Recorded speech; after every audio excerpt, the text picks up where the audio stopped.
Welcome to Cakes and More, your channel for beginners in baking. Pumpkin puree is very commonly used in baking and desserts. It helps add nutrition, moisture and texture. It's also very versatile in use. Let's see how to make our own pumpkin puree at home.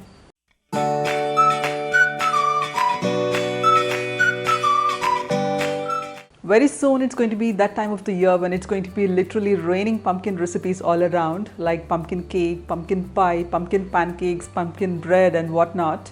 You could also use it in your kheer, parathas and soups. The good thing about pumpkin puree is it doesn't have a very assertive smell or flavor, so it gets very easily disguised in pretty much anything. So it's great to use it in both sweet and savory stuff. Don't worry about getting canned pumpkin. The fresh thing is very easy to make and it tastes great too. This vegetable is also very commonly available for us throughout the year. Today I'll show you what works for me. This is so simple, all you need is some fresh pumpkin. This variety works well for me. If you can find some of those sugared pumpkins, you could use those as well. This veg gives me about half a cup of pumpkin puree, but if you want more pumpkin puree or you want to freeze some of it for future use, then you could use more pumpkin.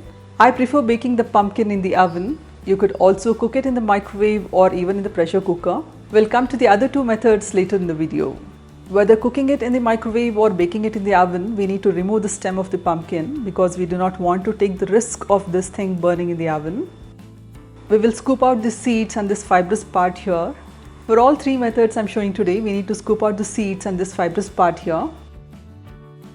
I'm baking the pumpkin today, so I'm going to wrap this slice in a piece of aluminum foil and then keep it in the tray here. I'll bake this at 190 degrees centigrade for about 40 to 45 minutes or until it is fork tender.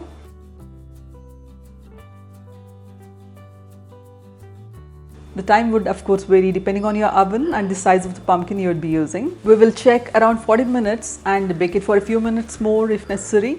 Once the pumpkin is done, we'll let it cool completely and then process it until really smooth.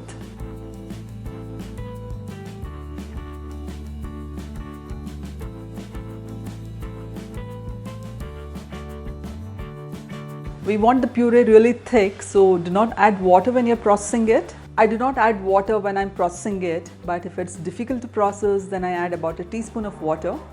You can strain the puree to remove any fiber.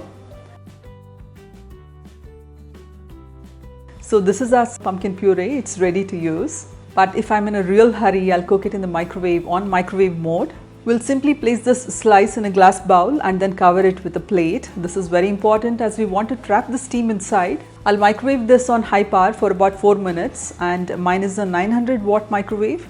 The cooking time of course will depend on the wattage of your microwave and also the quantity of the pumpkin you would be using. But be extra careful when you're cooking the pumpkin on microwave mode because even 1 extra minute can cause the pumpkin to become dry, rubbery and unusable. Sometimes I find that parts of the pumpkin are not cooked properly, so I need to discard those parts. Once it is cooked, cool it, puree it and then strain it and use it. You can also steam the pumpkin in the pressure cooker. We'll keep this wedge of pumpkin in this vessel here. We are not using any water in this vessel. Cook it for 1 to 2 whistles and then let the pressure drop completely.